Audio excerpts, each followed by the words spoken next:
صح. حضرتك مسلمة ولا مسيحية؟ لا انا مسلمه. طيب مش المسيحيين محجبه. اسعد حالا من حضرتك. ليه؟ لان بيروحوا الكنيسة ويتعرفوا على بعض هناك، وتلاقي عريس جه شافها في الكنيسة وعايز يتجوزها. انت يا صح. حبيبتي هتروحي فين؟ صح. هتروحي المسجد، هيجي لك واحد بدقن هيقول لك اتحجبي. انت فاهماني؟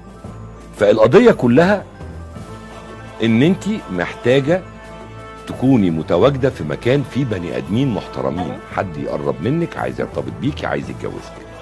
العلم والإيمان. أسامة منير، FM.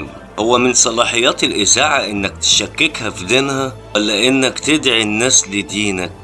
إحنا عن نفسنا ربنا قال لنا في القرآن لكم دينكم ولي دين. بلاش فزلكة بقى واستغلال المكان اللي انت فيه، استغلال يجي على دماغك في الاخر. وبعدين احنا عندنا الاختلاط في الاماكن المفتوحة، يعني مثلا شارع محمد علي، شارع عماد الدين، شارع جامعة الدول العربية، شغل كباريهات وخمارات، حاجات كده تحس ان هي مشبوهة. انتوا عارفين ليه ربنا عف المرأة؟ علشان لو هي رخيصة ما حدش هيبصلها. يا لهوي على الشباب، تفضل تقعد تلعب شمال ويمين وتجري وتهرش وتمرش، وتيجي عند الجواز يقولك انا عايز واحدة ما شافتش الشارع. اهو ده اسمه العفاف بقى، بيدفع فيه غالي قوي. على ما اظن يا اسامة انت ما تعرفش العفاف ده، والا ما كنتش دعيت الاخت المسلمة للكنيسة. اوبا، ده للكنيسة. انا مش عايز حد يفهمني غلط، اقسم بالله ولا فتنة ولا اي حاجة، انا برد على كلامه. هو طلع يتكلم صراحة وقال للاخت المسلمة. احنا عندنا في الدين المسيحي ابسط من كده بكتير لا مبالش ابسط، الاسعد. يعني معنى كده بيحرضها على انها تسيب دينها.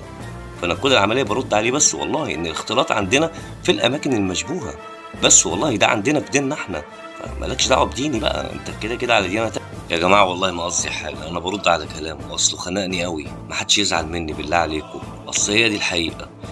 الواحد ما يزعلش منها. يعني احنا عندنا في الاسلام ربنا سبحانه وتعالى كرم المراه، عف المراه، بعدها عن العين، امرها بالحجاب، حاجات كتيره جدا ربنا سبحانه وتعالى يعني جعل المرأة سبحان الله من عفاف المرأة انه اداها شهوات اكثر من الرجل علشان تفضل ليه هو، مش عشان خاطر تدور على غيره. وفي نفس الوقت الراجل سبحان الله ربنا سبحانه وتعالى خلى الطلاق في ايديه عشان خاطر يبقى عندنا في الرجال قوامون على النساء، مش زي النساء الست عصبية.